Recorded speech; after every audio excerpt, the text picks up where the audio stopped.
Hi guys, I'm Syama Meagher, CEO of Scaling Retail, and today we've got a really fun topic, which is a how-to guide for how to really set the right price points for your fashion startup business.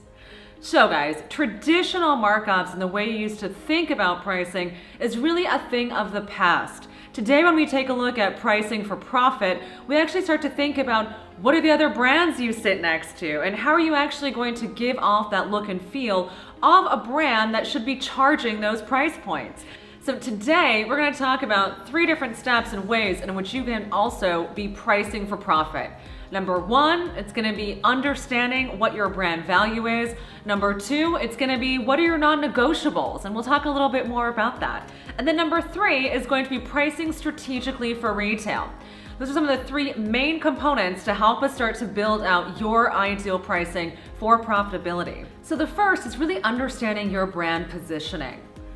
The first step in doing so is really starting to take a look at your competitive matrix. What are the other brands that you have out there that are sitting within your space?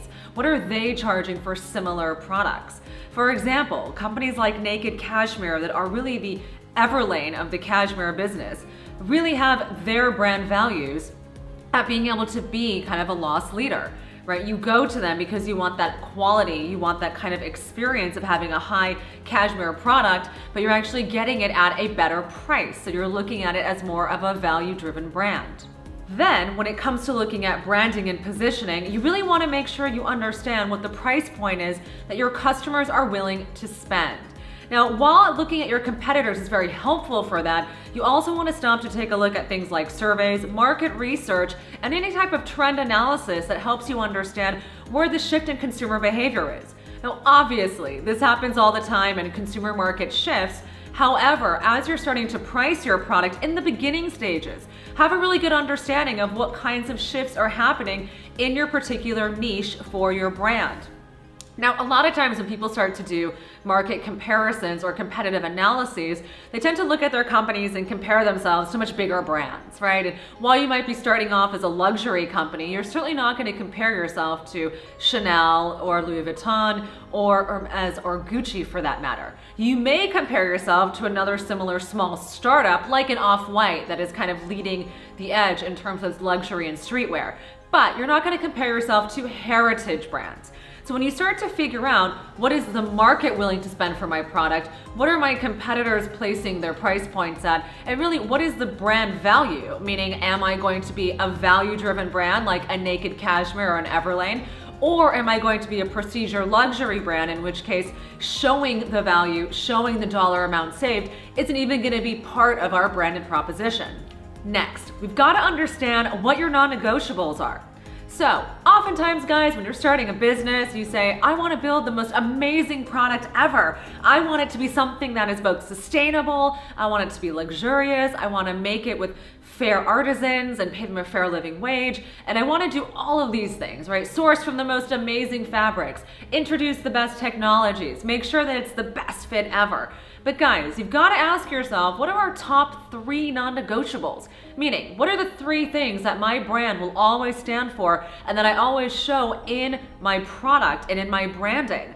Everything else is a negotiable. And the reason why that's important is it can significantly impact your bottom line in terms of your cost of goods. And guess what? Even though we're looking at this from a tops-down perspective, which is where is my branding and where is my market at, we're also looking at it from a bottoms-up standpoint, meaning the cost of goods really do have to make sense for you to be able to price for profit.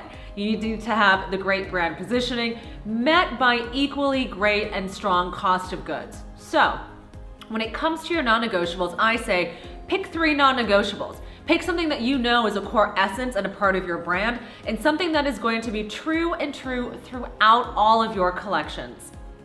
Now lastly guys, we've got to be pricing also for retail. A lot of direct-to-consumer brands tend to think of themselves as, hey, I can cut out those margins that I would normally be spending on, let's say, wholesale to retail markups, and I can just go straight to selling my product at a cheaper price point. However, guys, so many great direct-to-consumer brands are now branching out into wholesale business models. And it's very important to think about your business in terms of what that retail strategy looks like, and then start to think, okay, well, I might be direct-to-consumer today, but I should be building in between, let's say, a wholesale price and a retail price, at least between a 2.5 and a 3.2 markup. Now, that can be substantial and heavy for a lot of brands. That does mean it might put pressure on some of your cost of goods to drive them lower. However, you should price yourself for a retail business model right off the bat, because it'll open you up to so many more selling channels as your business decides to grow.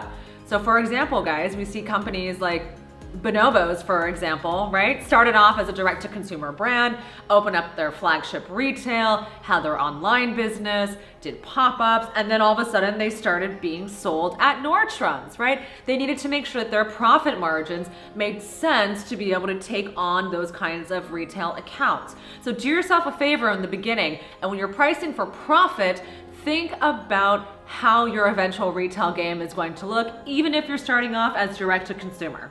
All right, guys, get more on this topic in our in-depth blog post on how to develop and leverage your competitive matrix. And make sure that you sign up for our free download on how to price your product for profitability.